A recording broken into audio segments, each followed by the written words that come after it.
आज मैं उत्तर प्रदेश पुलिस अर्थात यूपी पुलिस का प्रैक्टिस सेट 4 लेकर उपस्थित हुई हूँ। जैसा कि जो हमने सीरीज़ प्रारंभ की है उसमें हम उत्तर प्रदेश के प्रैक्टिस सेट सॉल्व कर रहे हैं, उनका व्याख्यात्मक हल कर रहे हैं। हालांकि ये व्याख्यात्मक हल केवल हिंदी विषय है। तो चलिए बिना समय को बर्बाद किए शुरू करते हैं आज का प्रैक्टिस सेट। तो आज का पहला प्रश्न है, निम्नलिखित में से कौन सा शब्द कनक शब्द का अर्थ नहीं है। अर्थात 4 विकल्प आपके सामने हैं और आपको ये बताना है कि इन चारों विकल्पों में से कौन सा कनक का अर्थ नहीं होता, क्योंकि जो कनक है वो अनेकार्थी शब्द होता है। धतूरा, सोना, खजूर या फिर गेहूं। तो भाई हम 9-10 से ही पढ़ते आ रहे हैं, कनक कनक तय सौगुनी मादक तादिक का है। तो हमें पता है कि कनक का एक अर्थ धतूरा और दूसरा अर्थ सोना होता है। कनक का एक अर्थ गेहूं भी होता है, लेकिन कनक का खजूर अर्थ नहीं होता। तो हमारा उत्तर हो जाएगा विकल्प ए, क्योंकि कनक का अर्थ क्या नहीं है, खजूर नहीं है। प्रश्न नंबर 2, धार्मिक क्रिया को किसका भाग माना जाता है। सभ्यता का, शिष्टाचार का, पूजा का या फिर धर्म प्रचार का। तो जो धार्मिक क्रियाएं हैं वे शिष्टाचार का भाग नहीं है, क्योंकि शिष्टाचार के अंतर्गत धार्मिक क्रियाएं नहीं बल्कि व्यक्ति का व्यवहार आता है। पूजा पाठ धार्मिक क्रियाओं को ही कहा जाता है। धर्म प्रचार पूजा पाठ नहीं है, हालांकि हम उसका एक अपरिणित भाव में अंश मान सकते हैं। जो धार्मिक क्रियाएं हैं वो सभ्यता का भाग हैं, क्योंकि हम जिस सभ्यता में होते हैं, चाहे वो सनातन की सभ्यता हो, इस्लाम की सभ्यता हो, ईसाई सभ्यता हो, उसी को हम उसी सभ्यता के अनुसार, उसी संस्कृति के अनुसार हम धार्मिक क्रियाओं कलापों को कर रहे होते हैं। तो धार्मिक क्रियाओं को सभ्यता का भाग माना जाता है। खग जाने खग की भाषा लोकोक्ति का उपयुक्त अर्थ क्या होगा। खग अर्थात पक्षी। खग बहुत बोलते हैं भाई, बिल्कुल नहीं, क्योंकि बोलना जो क्रिया है वो भाषा के लिए प्रयुक्त होती है और भाषा की सबसे छोटी इकाई हम ध्वनि को कहते अवश्य हैं, लेकिन मनुष्य मुख से उच्चरित ध्वनियां और वो भी सार्थक ध्वनियां ही भाषा का भाग कहलाती हैं। खग बोलने में सक्षम होते हैं? बिल्कुल नहीं। खग बोलने में नहीं बल्कि चहचहाने में, या हम कह सकते अलग अलग पक्षियों की अलग अलग बोलियों के नाम से हम जानते हैं। सब अपने अपने संपर्क के लोगों का हाल समझते हैं या भाषाविद। तो हमारा सही उत्तर होगा विकल्प सी। जैसे यहां जो लोकोक्ति है कि खग जाने खग की ही भाषा, और हमारे आंचलिक क्षेत्र में इसी उक्ति को, इसी लोकोक्ति, क्योंकि उक्ति क्या है, जो लोक में प्रचलित है वही लोकोक्ति है कि गूंगा जाने गूंगा के घर के जाने। अर्थात जो एक प्रवृत्ति के लोग हैं वही एक दूसरे की बातों को समझ पाते हैं। तो हमारा उत्तर होगा विकल्प सी, तीसरा। अगले प्रश्न की ओर बढ़ते हैं। आज का अगला प्रश्न है प्रश्न संख्या 4, निम्नलिखित में से कौन सा शब्द काल बोधक क्रिया विशेषण अव्यय का उदाहरण है। अर्थात प्रश्न हमसे अव्यय जानना चाह रहा है, लेकिन अव्यय में भी वो क्रिया विशेषण और क्रिया विशेषण के अंदर भी वह काल बोधक क्रिया विशेषण को जानना चाहता है। बहुत सुंदर। कोई भी चीज, कोई भी क्रिया, कोई भी वस्तु सुंदर है या वो बहुत सुंदर है, तो जब हम उसे क्रिया के रूप में प्रयोग करेंगे तो वो क्रिया को, कार्य को करने की रीति या ढंग को बता रहा होगा। फिरोजाबादी कहते ही स्थान विशेष का बोध हो रहा है तो वो स्थानवाचक के अंतर्गत आएगा। लेकिन जैसे ही कहा क्षणभंगुर, अर्थात एक पल में खत्म हो जाने वाला, जो क्षण भर में समाप्त हो जाए, क्षण में भंग हो जाए, वही क्षणभंगुर होता है। तो क्षण जो है वो समय की सबसे छोटी इकाई है और जो समय है वही काल है। तो हमारा उत्तर होगा विकल्प दूसरा, क्योंकि क्षणभंगुर अव्यय भी है, क्रिया की विशेषता भी है और काल यानी समय का बोध भी करा रहा है।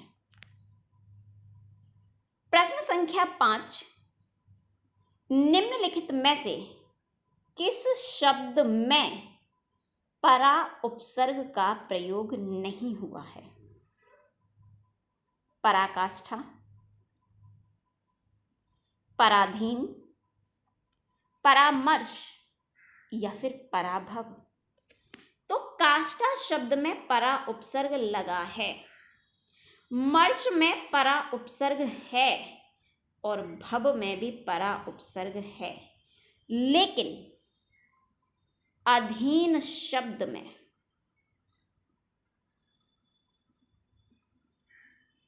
परा नहीं पर उपसर्ग है, अर्थात जो दूसरे के अधीन है। तो परा उपसर्ग का प्रयोग विकल्प बी के अंतर्गत नहीं किया गया है। और प्रश्न भी हमसे यही जानना चाह रहा है कि परा उपसर्ग का प्रयोग किसमें नहीं हुआ है। तो हमारा उत्तर हो जाएगा विकल्प बी। प्रश्न संख्या 6, गोपनीयता निम्नलिखित में से किस भाषा की विशेषता है? भाषा के, हालांकि भाषा विज्ञान की दृष्टि से दो भेद होते हैं, मौखिक और लिखित, लेकिन बृहद दृष्टि से विस्तृत अर्थों में भाषा 3 रूपों में पढ़ी जाती है, मौखिक, लिखित और सांकेतिक। जब हम किसी बात को संकेतों से कह रहे होते हैं, फिर चाहे वो यातायात संकेतक अर्थात ट्रैफिक लाइट्स हों या रोड पर चलते समय हम जो सिंबलिक बोर्ड यानी सांकेतिक बोर्ड या होर्डिंग्स देख रहे होते हैं, जैसे छोटा सा बोर्ड है, उस पर एक बिस्तर बना हुआ है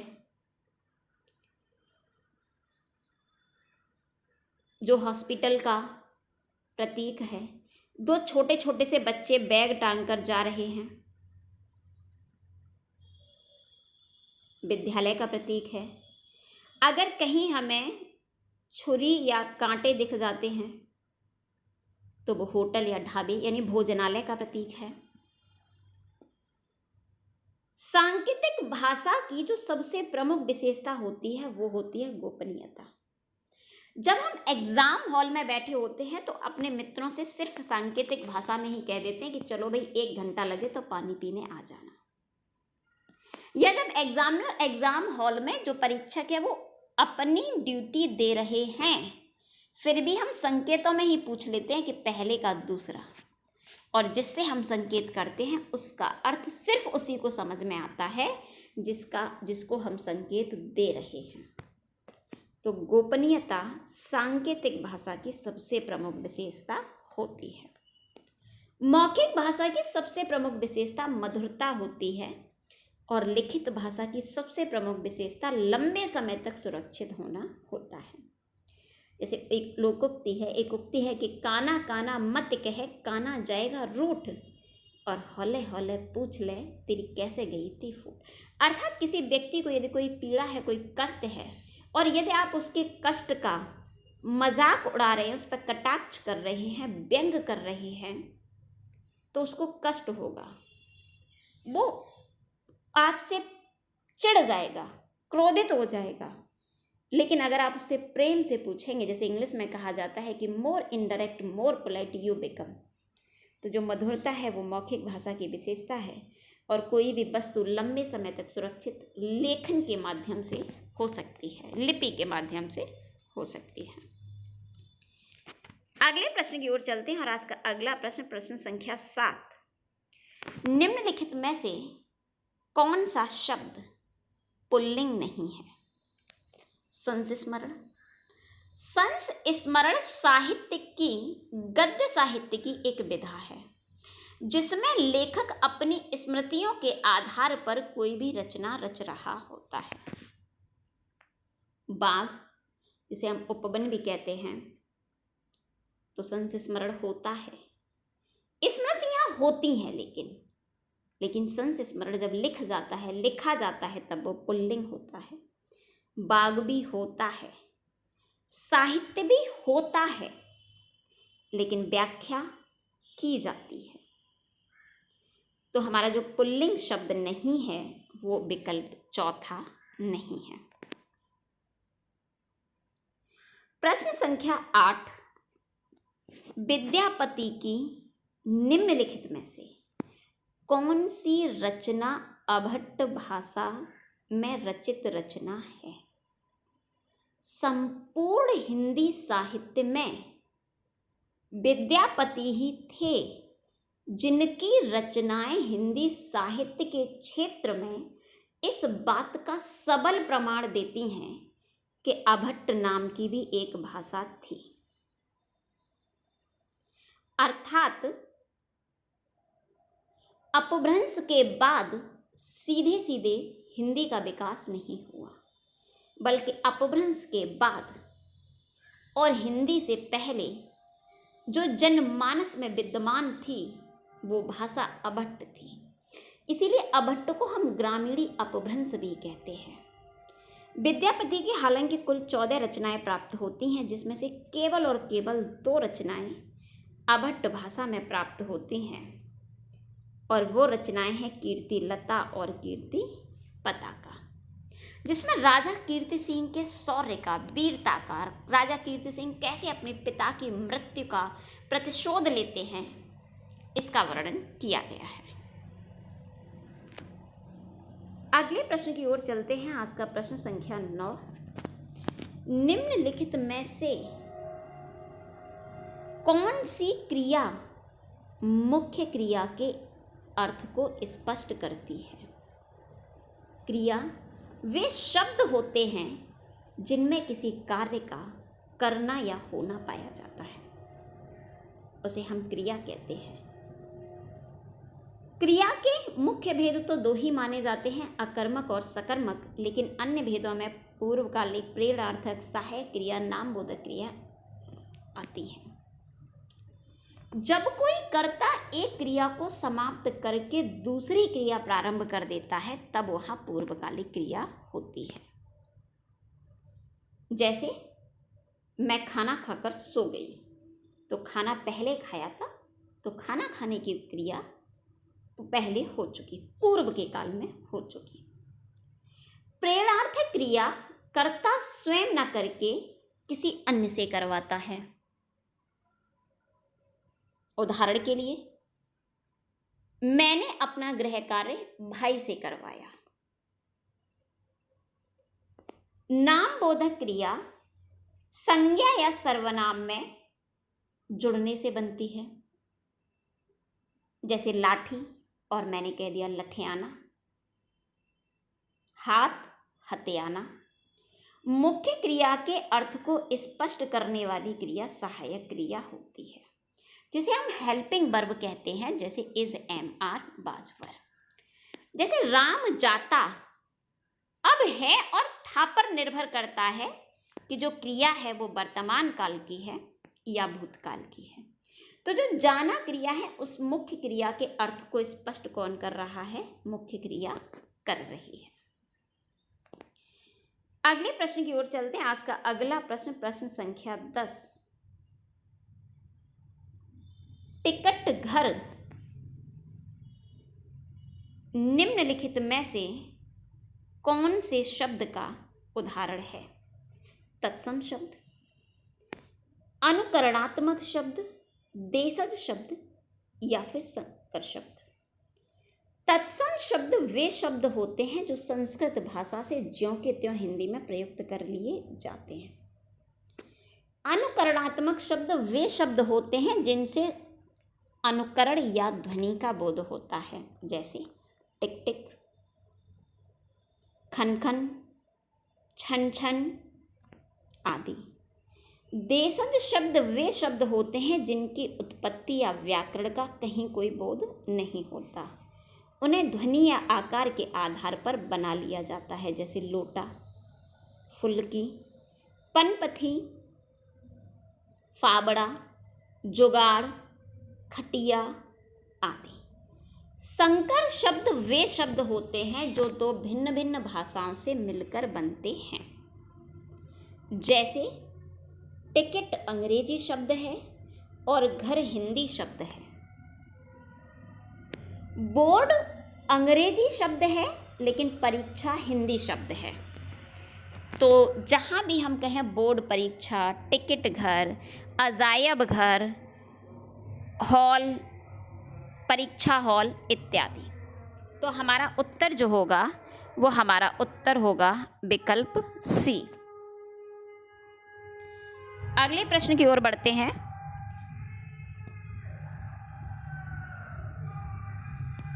निम्नलिखित में से कौन सा वाक्य संभाव्य भविष्य काल का उदाहरण है? भविष्य काल के 3 भेद होते हैं: सामान्य भविष्य काल, संभाव्य भविष्य काल और हेतु मद भविष्य काल। जब कोई भी क्रिया भविष्य में हो सामान्य रूप से, तब वहाँ सामान्य भविष्य काल होता है। जब किसी भी क्रिया का भविष्य में होने की ही संभावना हो, तब वहाँ संभाव्य भविष्य काल होता है। और जब भविष्य में होने वाली किसी भी क्रिया का किसी अन्य क्रिया पे होना निर्भर हो, तब वहाँ हेतु मद भविष्य काल होता है। जैसे कल हमारा परिणाम आएगा, ये सामान्य भविष्य काल है। संभवतः कल हमारा परिणाम आएगा, ये संभाव्य भविष्य काल का उदाहरण है।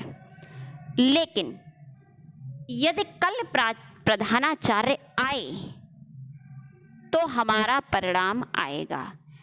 परिणाम के आने वाली क्रिया अर्थात परिणाम का आना प्रधानाचार्य के आने पर निर्भर है, तो ये हेतु मद भविष्य काल का उदाहरण होगा।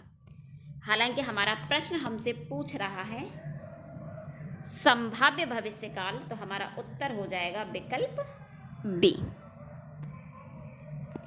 अगले प्रश्न की ओर बढ़ते हैं और आज का अगला प्रश्न है, सूरदास की कृतियां किस भाषा में प्राप्त होती हैं?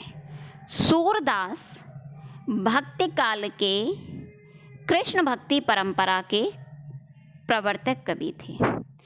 कृष्ण काव्य हमें अधिकांश ब्रज भाषा में प्राप्त होता है। कबीरदास की भाषा सदुक्कड़ी रही। तुलसीदास ने अवधी और ब्रज दोनों में लिखा। हालांकि जयसी जी की रचनाएं हमें अवधी में प्राप्त होती है, जो कि प्रेमाख्यान काव्य धारा के कवि थे। मैथिली में हमें विद्यापति की रचनाएं, जिनका जिक्र हम पहले अभी कर चुके हैं, उनकी रचनाएं प्राप्त होती हैं। प्रश्न संख्या 13, सर्वोपरि का संधि विच्छेद क्या होगा? सर्वधन उपर, सर्वेधन पर, सर्वोधन पर या फिर कोई नहीं। तो सर्वधन उपर, सर्व अर्थात सबसे ऊपर, अर्थात ऊपर, जो सबसे ऊपर है वही सर्वोपरि होता है।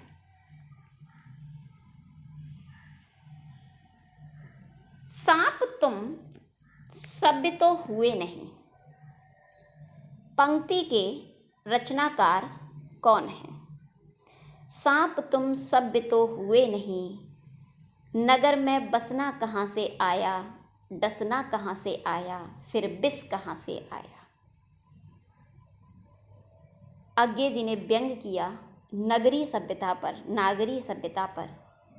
उन्होंने कहा कि जो आंचलिक सभ्यता है वहाँ छल नहीं है, कपट नहीं है।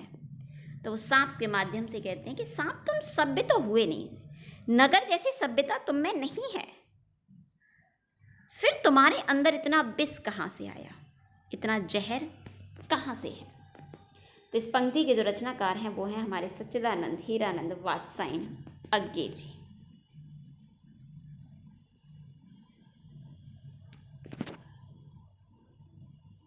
प्रश्न संख्या 15, निम्नलिखित में से कौन सा कवि तार सप्तक में शामिल नहीं है।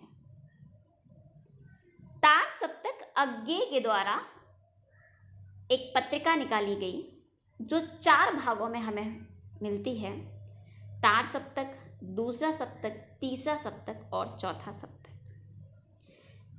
प्रत्येक सप्तक में 7 कवियों की रचनाओं को शामिल किया गया।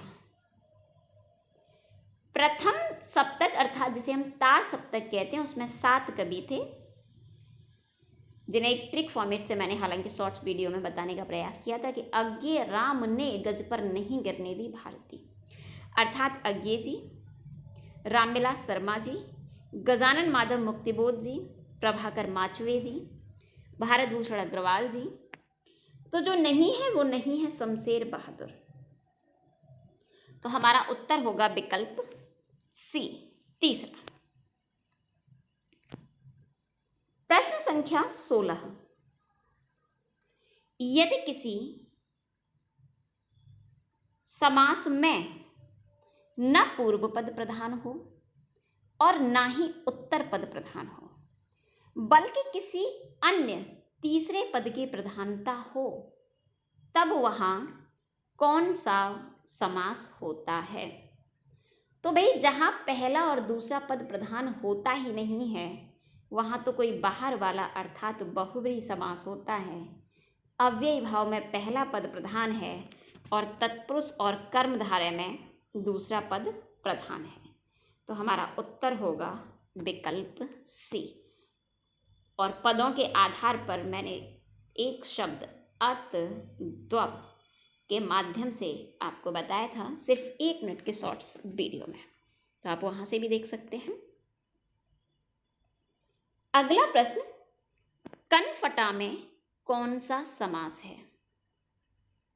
अगर विग्रह कहा जाए, किया जाए तो कान है जिसके फटे हुए, तो हमें संबंध का बोध होता है, लेकिन कनफटा जब हम हिंदी साहित्य पढ़ते हैं तो नाथ साहित्य पढ़ते हैं, नाथ परंपरा पढ़ते हैं। नाथ परंपरा में यह विचार था कि जो भी नाथ परंपरा में दीक्षित होता है उसे अपने कर्ण और नासिका, नाक और कान का छेदन कर उसमें लोहे के आभूषण कानों में पहनने होते हैं, और तब वो ईश्वर की प्रार्थना करता है, सिद्धि करता है।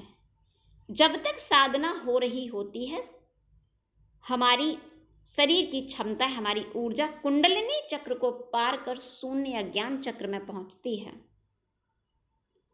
तब तक ऐसा माना जाता है कि जो कानों के कुंडल हैं वो गिर जाते हैं। अर्थात हम देखते हैं, अगर आप पाएं तो पहले दादी जी और नानी जी भारी भारी कर्ण आभूषण, कानों के आभूषण पहनती थी, तो जहां कानों के आभूषणों को पहनने के लिए छिद्र किया जाता था, छेद किया जाता था, वो धीरे धीरे बड़ा हो जाता था और आभूषण गिर भी जाते थे। तो कनफटा उन्हीं को कहा गया, नाथों को कहा गया। तो यहाँ ना तो कान का महत्व रहा, ना कान के फटने का महत्व रहा, बल्कि नाथ का महत्व हो गया, अर्थात बहुव्रीहि समास होगा। प्रश्न संख्या 18, समय सिंधु चंचल है भारी। भाई इस पंक्ति में योजक चिन्ह गलत जगह पर लगा है, टाइपिंग मिस्टेक्स है। योजक चिन्ह समय और सिंधु के बीच में लगेगा, ना कि चंचल और सिंधु के बीच में। जो समय है अर्थात समय की जो तुलना है वो सिंधु अर्थात समुद्र से की गई है, तो सिंधु रूपी समय बेहद चंचल है। अर्थात समुद्र का भी पता नहीं है कि जो हल्की हल्की सी छोटी छोटी सी लहरें हमें आनंद दे रही हैं हवा के झरोके के साथ, कब वो विशाल लहर में बदलें और त्राहि त्राहि मचा दें। ठीक इसी भांति समय का भी किसी को नहीं पता कि कब समय किस रूप में हमारे सामने परिस्थितियों को ले आए। तो समय और सिंधु के मध्य में योजक चिन्ह होगा और व्याख्या करते समय रूपी शब्द आ रहा है, अर्थात इन पंक्तियों में रूपक अलंकार होगा, क्योंकि समय और सिंधु में अभेद आरोप है, कोई भी भेद नहीं किया गया है। प्रश्न संख्या 19, यदि आ की संधि ई से हो, अर्थात प्लस से पहले आ और प्लस के बाद में ए और ई हो और ये मिल करके परिवर्तन ए में कर लें, तब वहाँ कौन सी संधि होगी। तो जिन स्टूडेंट्स ने संधि वाली क्लासेस देखी होगी तो ट्रिक फॉर्मेटली 1+2 का जहाँ फॉर्मूला लग जाता है वहाँ गुण संधि होती है। तो हमारा उत्तर क्या हो जाएगा, हमारा उत्तर होगा विकल्प दूसरा। प्रश्न संख्या 20, निम्नलिखित में से कौन सा एक विकल्प अविकारी शब्द का उदाहरण नहीं है। विकारी अर्थात विकृत जो बदल जाएं, अविकारी जो ना बदलें। तो विकारी शब्दों में 4 भेद आते हैं, संज्ञा, सर्वनाम, क्रिया और विशेषण। अविकारी के भी 4 भेद होते हैं, क्रिया विशेषण, संबंध बोधक, समुच्चय बोधक और विस्मयादि बोधक। अर्थात हमारा उत्तर होगा विकल्प ए, क्योंकि क्रिया विकारी शब्दों का उदाहरण है, ना कि अविकारी शब्दों का।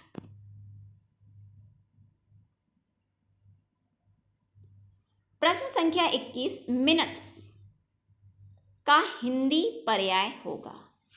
यूपी पुलिस में प्रशासनिक हिंदी अर्थात कार्यालय शब्दावली के भी प्रश्न आते हैं। तो प्रशासनिक हिंदी में मिनट्स का अर्थ होता है कार्यव्रत, ना कि कार्यसूची, ना संकल्प, ना ही कार्योत्तर। प्रश्न संख्या 22, निम्नलिखित में से वस्तु का बहुवचन होगा। सारी वस्तु, वस्तुओं, वस्तुएं या फिर वस्तु। तो भाई वस्तु स्त्रीलिंग शब्द है और जब स्त्रीलिंग शब्द ओ या उकारांत यानी उकारांत या उकारांत होता है तब ऐसे शब्दों में आए जोड़ करके उनका बहुवचन बनाते हैं। तो वस्तु का बहुवचन वस्तुएं हो जाएगा। हमारा उत्तर होगा विकल्प बी। निम्नलिखित में से कौन सी भाषा भारतीय संविधान की 8वीं अनुसूची में नहीं है। भारतीय संविधान की 8वीं अनुसूची में 22 भाषाओं को शामिल किया गया है, जिनमें से सिंधी भी है, संस्कृत भी है, नेपाली भी है, लेकिन भोजपुरी नहीं है। अर्थात हमारा उत्तर होगा विकल्प डी। निम्नलिखित में से कौन सा स्थायी भाव नहीं है। रौद्र, रति, उद्दीपन या फिर भय। रौद्र क्रोध का स्थायी भाव है, क्रोध रस का रौद्र रस, ये रस है, का स्थायी भाव क्रोध होता है। रति प्रेम का स्थायी भाव है और भय भयानक रस का स्थायी भाव है। तो हमारे उत्तर हो जाएंगे विकल्प ए और सी, दोनों, क्योंकि रौद्र रस का नाम है और उद्दीपन विभाव का नाम है। प्रश्न संख्या 25, रामधारी सिंह दिनकर को साहित्य अकादमी पुरस्कार किस कृति पर मिला है? उर्वशी, कुरुक्षेत्र, रश्मिरथी या फिर संस्कृति के 4 अध्याय। उर्वशी पर रामधारी सिंह दिनकर को ज्ञानपीठ पुरस्कार से सम्मानित किया गया। कुरुक्षेत्र में महाभारत का वर्णन है। रश्मिरथी रामधारी सिंह दिनकर की बेहद चर्चित कृति है, जिसका 3 अध्याय तो बहुत चर्चित है। संस्कृति के 4 अध्याय पर रामधारी सिंह दिनकर को साहित्य अकादमी पुरस्कार से सम्मानित किया गया। हमारा उत्तर होगा विकल्प डी। जिस पर आक्रमण न किया गया हो, वाक्य के लिए एक उपयुक्त शब्द का प्रयोग करें। जीवट, आक्रमण, आक्रांता या फिर अनाक्रांता। तो भाई जिस पर आक्रमण न किया गया हो वो होता है अनाक्रांता, और जिस पर आक्रमण किया गया हो वो होता है आक्रांता। अर्थात हमारा उत्तर होगा विकल्प डी। मैंने बहुत पढ़ाई की, वाक्य में किस प्रकार का विशेषण है? पढ़ाई की विशेषता बताई जा रही है और पढ़ाई क्रिया है, तो क्रिया की विशेषता क्रिया विशेषण कहलाती है। अव्यय शब्द यदि संज्ञा और सर्वनाम का संबंध वाक्य के अन्य शब्दों से बताएं तब वह संबंध बोधक होता है, और वे अव्यय शब्द जो 2 शब्दों, उपवाक्यों, वाक्यों या वाक्यांशों को जोड़ते हैं उन्हें समुच्चय बोधक कहा जाता है। गुणवाचक किसी के गुण, दोषों, स्पर्श, गंध आदि का बोध कराने वाले होते हैं, और सार्वनामिक विशेषण वे सर्वनाम शब्द जो विशेषण की तरह प्रयुक्त होते हैं उन्हें सार्वनामिक विशेषण कहा जाता है।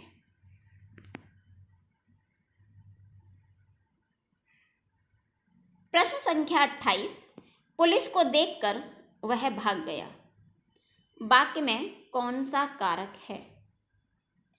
तो भाई वह भाग गया, अपने निर्धारित स्थान से दूर हो गया, उसमें अलगाव आ गया, और अलगाव हमेशा अपादान में आता है, क्योंकि वहीं हम कारक चिन्ह को पृथक होने के अर्थ में प्रयुक्त करते हैं। तो हमारा उत्तर होगा विकल्प डी।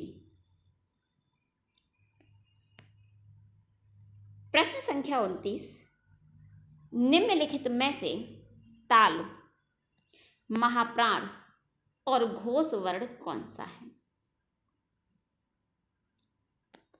तो ताल वर्ण की अगर बात करें तो जो ठा है वो मूर्धन्य वर्ण है, झा तालव्य वर्ण है या ताल वर्ण है, जा भी तालव्य वर्ण है, और क कंठव्य वर्ण है। अर्थात विकल्प ए और डी तो नहीं होगा। जा, च, छ, ज, झ, पहला, दूसरा, तीसरा, चौथा। वर्ग का चौथा वर्ण महाप्राण होता है, और तीसरे, चौथे, पांचवें वर्ण घोष या सघोष वर्ण होते हैं। तो हमारा उत्तर हो जाएगा विकल्प बी।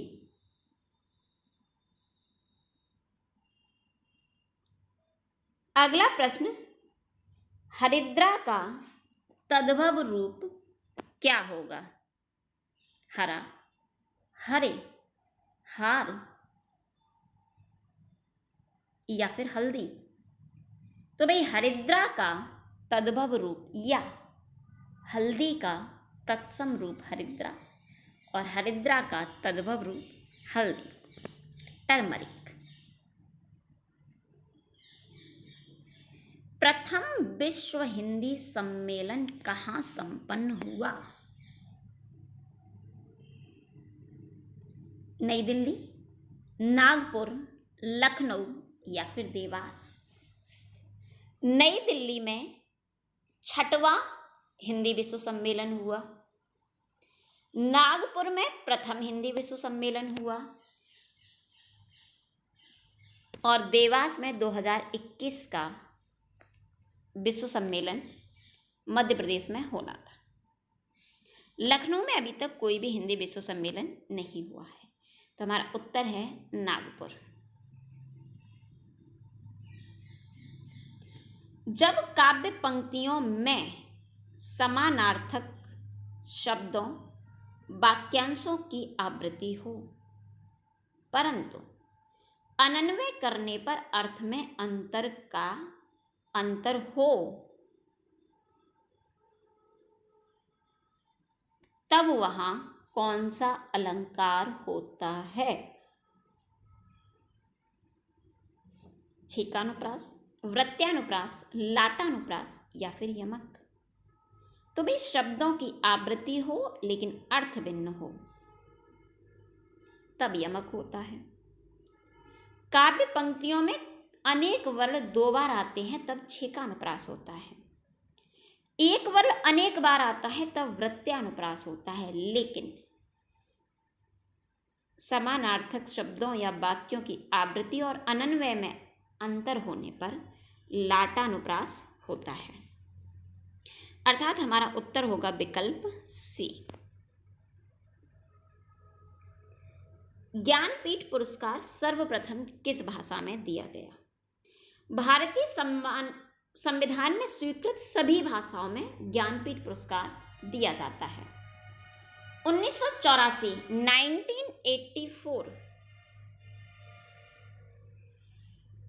से पहले साहित्य अकादमी पुरस्कार किसी एक कृति पर दिया जाता था, लेकिन 1984 के बाद से ज्ञानपीठ पुरस्कार संपूर्ण साहित्य पर दिया जाने लगा। प्रथम ज्ञानपीठ पुरस्कार मलयालम भाषा में जी शंकर कुरूप जी को दिया गया था। हालांकि सबसे ज्यादा ज्ञानपीठ पुरस्कार हिंदी और बांग्ला भाषा को मिले हैं, लेकिन प्रथम पुरस्कार मलयालम को मिला। प्रश्न संख्या 34, आचार्य भरत मुनि ने अपने प्रसिद्ध ग्रंथ नाट्य शास्त्र में रस के कितने भेदों का उल्लेख किया है? तो भरत मुनि ने अपने नाट्य शास्त्र में रसों का 8 रसों का भेद किया है। उन्होंने अर्थात भरत मुनि ने शांत रस का उल्लेख नाट्य शास्त्र में नहीं किया। हालांकि बाद में उन्होंने मान्यता दी थी कि शांत रस भी एक रस होता है। सर्वमान्य मत से रस 9 रस माने जाते हैं, इसलिए उन्हें नवरस कहा जाता है। हालांकि हम उन नव रसों के अतिरिक्त भक्ति रस और वात्सल्य रस पढ़ रहे होते हैं, और एक 12वां रस प्रयाण रस भी होता है जो आचार्य रुद्रट के द्वारा दिया गया। तो यहाँ जो प्रश्न है नाट्य शास्त्र में पूछ ले, भरत मुनि के द्वारा पूछ ले, नाटक में पूछ ले, हमारा उत्तर होगा विकल्प बी अर्थात 8। प्रश्न संख्या 35, आलपिन उत्पत्ति के आधार पर कैसा शब्द है? तत्सम, तद्भव, देशज या फिर विदेशज।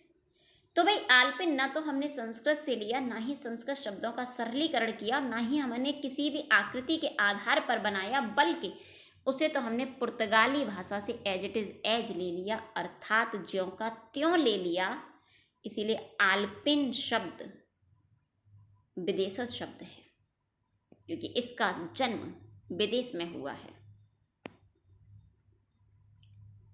प्रश्न संख्या 36, वे शब्दांश जो तत्सम शब्दों के पूर्व में जोड़कर शब्द के अर्थ में नवीनता या विशिष्टता ला देते हैं, उन्हें क्या कहते हैं?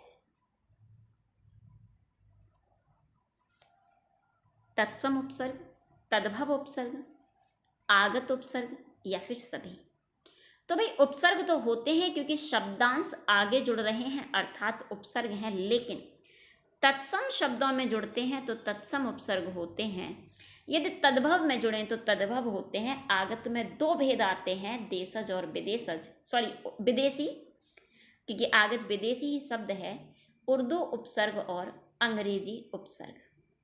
तो उर्दू शब्दों में जुड़े, अरबी फारसी शब्दों में जुड़े तो उन्हें उर्दू उपसर्ग कहा जाता है, और अगर अंग्रेजी शब्दों में जुड़े तो वे अंग्रेजी उपसर्ग कहलाते हैं। प्रश्न संख्या 37, निम्नलिखित में से कौन सा चिन्ह हिंदी का मूल चिन्ह माना जाता है? तो भाई जितने भी विराम चिन्ह अर्थात 22 विराम चिन्ह कामता प्रसाद गुरु ने माने और 21 चिन्हों को अंग्रेजी भाषा से लिया हुआ माना गया। एक पूर्ण विराम ऐसा है जो हमारी हिंदी का मूल चिन्ह है, क्योंकि अंग्रेजी में फुल स्टॉप होता है, एक डॉट पॉइंट होता है, जबकि हिंदी में पूर्ण विराम एक सीधी लकीर होती है। तो हमारा उत्तर होगा विकल्प ए। आज का अंतिम प्रश्न, काठ होना मुहावरे का अर्थ क्या है? लकड़ी होना, तो भाई काठ लकड़ी को कहते जरूर हैं लेकिन व्यक्ति लकड़ी का नहीं होता। सचेत होना भी नहीं होगा, फिर तो कहेंगे कान खड़े करना। मूर्ख होना होता है अकल पर पत्थर पड़ना या काठ का उल्लू होना, लेकिन काठ हो जाना अर्थात लकड़ी हो जाना, स्तब्ध हो जाना, पिलर खड़े के खड़े रह जाना, काठ होने मुहावरे का अर्थ होता है स्तब्ध हो जाना। आज की इस टेस्ट सीरीज के सारे प्रश्नों का हमने व्याख्यात्मक हल कर लिया है। स्क्रीन पर नजर आने वाली पीडीएफ आपको टेलीग्राम चैनल में मिल जाएगी उत्तरों के सहित, जिसमें आप चाहें तो पहले प्रैक्टिस सेट लगाएं, बाद में उत्तर टैली कर लें। तो आज की इस क्लास में इतना ही। धन्यवाद।